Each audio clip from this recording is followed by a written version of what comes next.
Okay, welcome back to Business Owners Speak. Today I'm excited to have a couple guests. With us today we have Caleigh Hoyne and Michelle Sanabria with SMS Event Design. Welcome, ladies. Thank you for having us.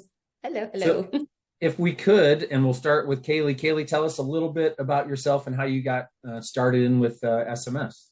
Absolutely. So I actually graduated from University of Central Florida in 2020, so kind of right post-COVID. I actually got involved in the wedding industry just about right before that period. And then I actually met Michelle in April of 2021. And once we got together, our minds just kind of took the SMS brand and started really like getting the wheels cranking with looking at it more as a actual brand and kind of a company rather than it just being a small business, which I think has been very beneficial. What was your degree in, Caleigh?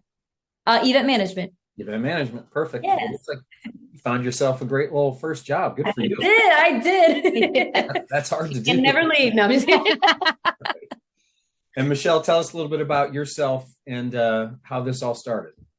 Yeah. So interesting enough, this all started by chance, believe it or not. So I actually was a project manager for the healthcare industry. So I help hospital facilities open as their project manager for the revenue cycle. And somebody asked me, would you like to help me coordinate a wedding? And I was like, okay, that seems easy enough. I can open a hospital. I can probably plan a wedding. And little did I know that person had presented me as the number one planner in Orlando. And I'm like, what? I've never done a wedding before. Events have been in my background. You know, I had done special events for the organization I was working with, but never like someone's personal day. Right. So once I heard that, I mean, the pressure was on. So I rose to the challenge. I actually executed a great wedding. I'm still friends with that couple to this day. But that really opened my eyes to this is something I enjoy it, and I can be very good at it based on the skills that I've learned in previous roles.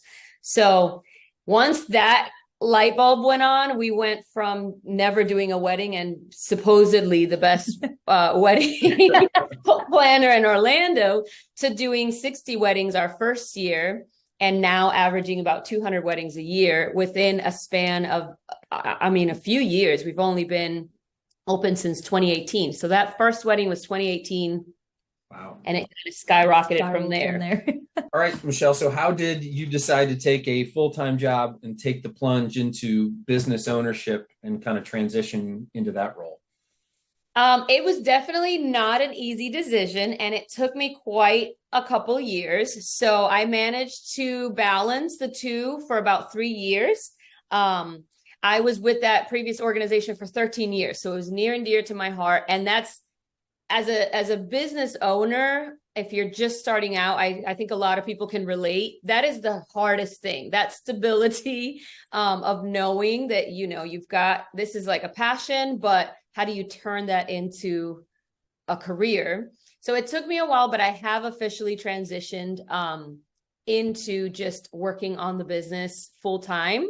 And I've never looked back. So from the moment that I made that decision, everything started falling into place. Business hasn't really stopped. So it was probably the best decision I could have made. That's great. And it's tough to scale and grow when you're still, half a foot in the bag, working full time and doing even 60 weddings. That sounds exhausting to me. That is no days off. Well, every now and then I have no life, but well, we make sacrifices, right? Good cause. So I'm curious, where did the name come from? SMS Events. Oh, that's also a very funny story. It's actually the acronym to my legal name, which I will not disclose online. Fair enough. But it kind of turned into a little brand of its own. So once it started getting recognition on the name itself, I loved it. But it does kind of stand for stylish, memorable, and sophisticated events. And that's kind of what we pride ourselves on. We are also kind of known as the quirky coordinators. We are full of energy. We are full of life. And we thrive on those like unique events where people come up with a crazy idea and they're like, how do we make this happen? We know just how to do it. I want a giraffe at my wedding. You're like, Yes. okay. We will find you a giraffe. We've had a monkey, so that's. So how do you guys talk to me about your roles and kind of how you work through the actual nuts and bolts of the business between the two of you? So it is a production. I mean, we are a team of about 18 lead coordinators and assistants. Mm-hmm. So we have a core admin team, which Caleigh leads. Mm-hmm. And she, I mean, I'll let you, that's your bread and butter. Yes. So currently myself and we have an assistant, Ashley, as well as a social media manager, Harley, that all work together in the office. Michelle's also in the office as well. So we all kind of just spread out like, okay, what's our to-do list today? All right, guys. And then the office hours are actually pretty, I would say, pretty crazy with just like doing invoices, talking to clients, because we do host welcome calls once our clients do book. So those occupy all of our Wednesdays. We go into meetings at our venues. We are meeting our clients for coffee and doing appointments everywhere, all around Orlando. So it is quite a crazy, like our weeks do range from just being like nice, and we get to have like a pajama day in the office where we just sit down and crank out, our office work. But then there's those days where you're literally like in 4 different locations all in one day. So I run the operations. So Ashley helps me with anything admin related. And then Harley is our social media guru. So she creates everything that is going onto our Instagram. She's helping us with getting into like our networking groups and like organizing those for us. Okay. So I'm getting started is one of the hardest parts, right, for business owners, and trusting that they can grow and produce income and revenue is obviously a seriously concern. So how the heck did you first get to 60 weddings in the first year? How did you do that? So we have I don't know, we have a unique sauce. We have a unique, the secret sauce, sauce. But one thing that I've always been the type of leader that is, of a servant mindset, and it's all in the work. So I can tell you I'm the best planner. I do this. I'm a great communicator. At the end of the day, once you see it, you're like, okay, I believe it. So one thing that we have had even in our marketing, we've never marketed our brand. So these weddings that came onto our company were based off of somebody who saw our work, and then it just kind of quantified from there. As weird as that may sound, that's not a normal business model. So we, like, for example, Caleigh and I would get contracted to go to a new venue we've never been at. We would go to the venue, we would do our normal day of coordinating, and then that venue would see the work and just ask us to come back, or maybe put us on a list where we're the preferred venue, which builds that momentum for more clients. Sure. So the more and more new venues that we visited, the more impact we made, where they saw the difference that we provided. It's just been a little bit of it's hard to explain because there's no method. I've never marketed SMS ever. This is probably 2023 is the first intentional year where we're reaching out to businesses. We're reaching out to networking events. Yeah, we're going to networking groups. Okay. We're going in like actually like putting our name out there, kind of sharing like what it is that we do, not only just like in the event industry, but also other industries, and offering our help with like, corporate events or whatever that may look like. So I feel like it's been a very big blessing in disguise because we've really kind of cultivated this new brand. Yeah, I mean, it does kind of make, most businesses obviously can't survive without some outbound marketing. However, you guys are always on display, right? And it's kind of the proof is in the pudding. We all go to weddings, right? You've got a couple hundred people right there watching your work. They walk in like, wow, this is amazing. Who did this? So that word of mouth, I'm sure, is a big piece, especially with the bride world. It's funny because your client is maybe 2 people, but the guest count could be 200. Right. So plus the venue and the people that exactly. work. Yeah, we just did a event where we had done 2 of the guests' events. So there was 2 of our other clients in that event. And oftentimes we are at an event where a future client is attending. So that kind of shows that networking And then word of mouth, we're like, oh my gosh, you're our client. You're coming up. We're so excited. Excuse me. How many, and what is kind of the breakdown of your events? Wedding versus bar mitzvah versus, the other types. So we primarily, I want to say 90% of our events are weddings. Okay. That's kind of where we really specialize. That's where we have a lot of our experience. We do offer day of coordinating for any other kind of event. So we have done political campaigns. We have done your sweet 16s, your baby showers, engagement parties, milestone events. So birthdays, fundraising galas. I mean, I can keep going. They're not as common, but because they take a little bit more of a time commitment than a day of. And I don't know that we've touched on that a little bit, but we specialize in day of coordinating. Are you familiar with that concept versus planning? Why don't you explain it just so we're all very clear? Yeah. I feel like that's a little bit of a misconception. So yeah, I believe that. So with day of coordinating, we specialize in meeting the clients about 30 to 60 days out from the event date. So what that means is, although it is day of, we actually do meet with them about 1 to 2 months ahead of time. We get together with them at their venue, and we execute what we call a final walkthrough. And when we do that event, we go through everything that they could possibly have planned up into that moment and kind of condense it into our 5 forms, which includes an itinerary, a floor plan, a setup for your decor for both like ceremony, reception, or whatever space we're decorating, and then also a banquet event order, which goes over everything venue related, vendor, catering, bar, all of that good stuff. Yeah. So a little bit different than planning, where we would actually sit down and say, okay, you're planning, I don't know, an event for 200 people and you're starting from scratch. We get involved closer to that end goal. So the event itself. So about 60 days from the event. So that's the biggest difference, because we use the word planner a lot, but we specialize in coordinating. So that end day management, if you will. So are you typically being handed kind of all the stuff from an event, from a previous planner, or straight from a bride and a groom? So we typically work directly with the clients, and this is the reason it's so nice is you still get your hands in the mix. So we have a lot of clients that want to be involved. They don't want you to do everything for them. They want to pick their own people. They want to kind of be in control of their event. So then they hand us over, I booked this person as my caterer, photographer, et cetera, et cetera, et cetera. But I want them to wear pink, and I want them to dance in the middle of the dance floor at 7:05. So they give us those specific wishes and everything they dreamed up when they thought about this event. And then we make sure that it happens. Okay. And that's where I think we really thrive, because it's not as easy as it sounds. No. Sometimes they're like, oh yeah, I booked a caterer. Okay, but are they bringing food? Right.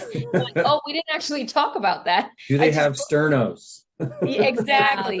So we kind of collect all that data, and then from that point forward, we are almost like they're lawyers. We mitigate any changes. We predict a lot.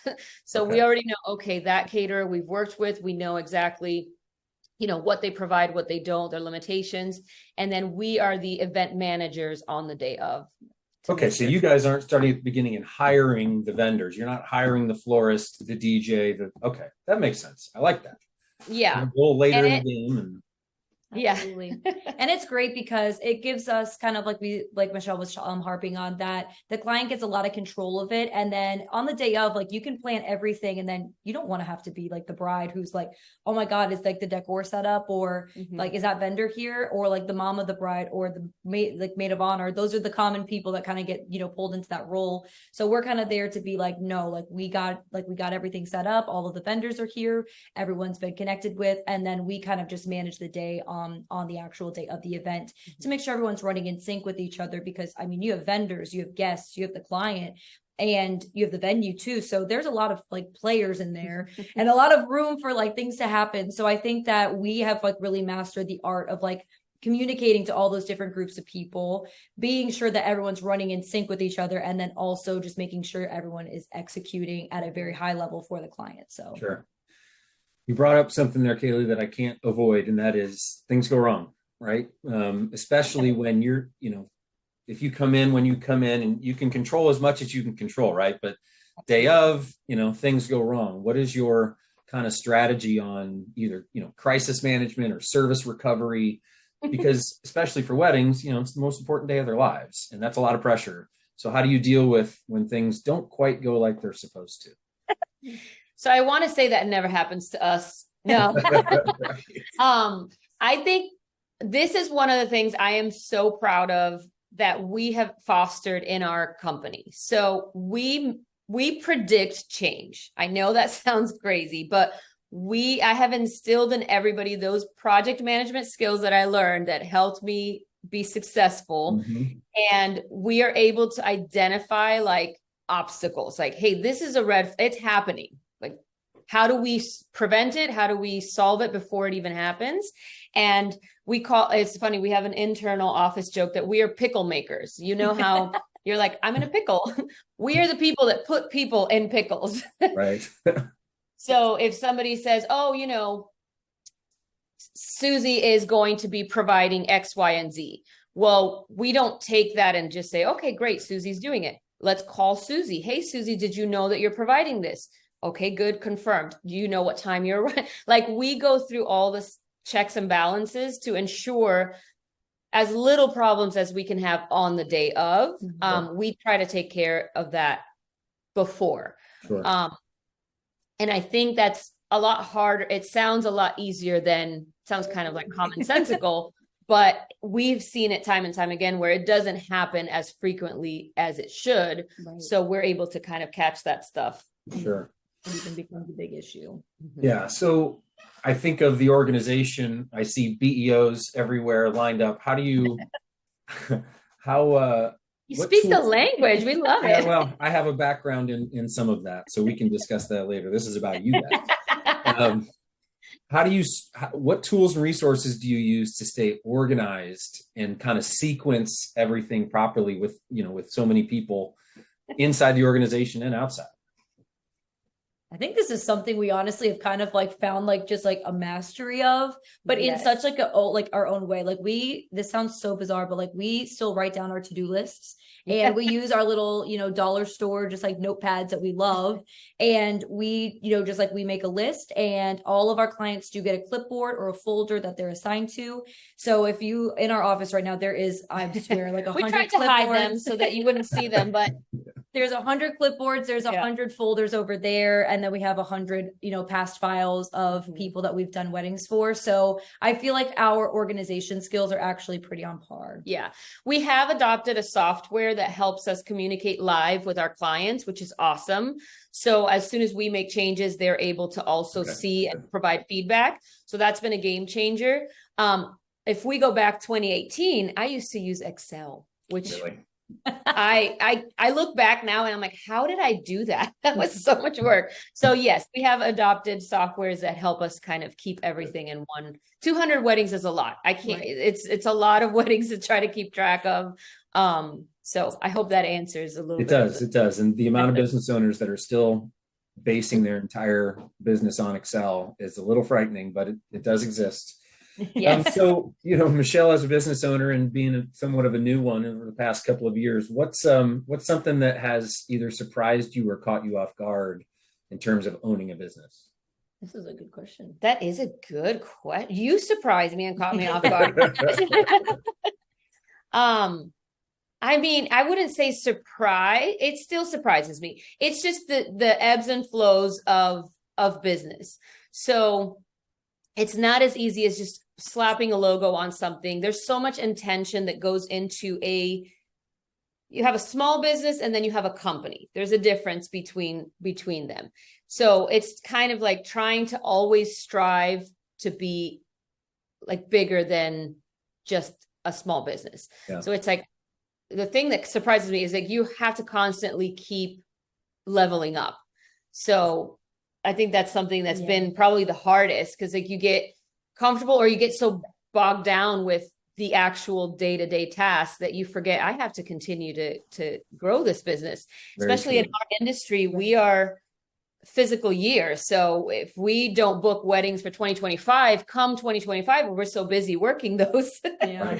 Oh my gosh, what happened? Oh, hey, it's already 2025. Yeah. You just wake up and it's another year. Yeah. So I think that's something that's very challenging, and I'm sure other business owners can probably relate. And it's just that constant growth to try not to stay in the day-to-day tasks, but think more vision, and kind of like 10-year plan, which is why she's been so amazing. She's been able to give me that gift. And it's awesome because like, I know from like the dynamic that Michelle and I have, like we have a vision board actually here in our office that we keep that, you know, we have it listed all the way up to 2032 is like what the goals for the business are. And we try to be very intentional with like what SMS is becoming, with what we want to, you know, share. And I think that we're doing a really good job at keeping like the trajectory going for the future. Well, that is, and talking about speaking the language, that's exactly what we work with business owners on, Michelle, is how do you get out of this, right, and think this way? And you need people like Caleigh, right, to help you be able to free up your time to think big picture and long term, and to get their feedback and advice on that very same thing. So good for you for recognizing that and keeping focused on it. But thinking of the future as we wrap up, what's it look like? What are we moving towards in 2032? Oh man, we're so excited. The sky is the limit, but we really want to continue to scale our business, whether it's in amount of people that we're able to help or just our reach. So I know right now we're currently Central Florida based and Tampa Clearwater. So our goals are really to try to expand that a little bit to out of state possibly. I know 2020 kind of killed the international wedding phase, but I feel like it's coming back a little bit. So that's something we definitely want to explore and get more experience on. So that's a little bit of our goals moving forward, and having multiple locations. Oh, that's great. In state and out of state. We are working on a rebrand too, which is super exciting, which is now going to be kind of all over our social media, getting a new website, just like re-upping the like kind of like reinventing the brand of SMS, which is super exciting. We are rebranding as the Ladies in Pink. As you can see, we're on brand with that today. So ladies, listen, I'm very impressed, and congratulations on such an amazing start. And you know, there's no substitution for momentum, right? Right. So that's great. And thank you so much for your time today, both Caleigh and Michelle with SMS Event Design. You guys have been great, and we wish you the best of luck in the future. Thank you. Thanks for having us. It was great talking to you. My pleasure.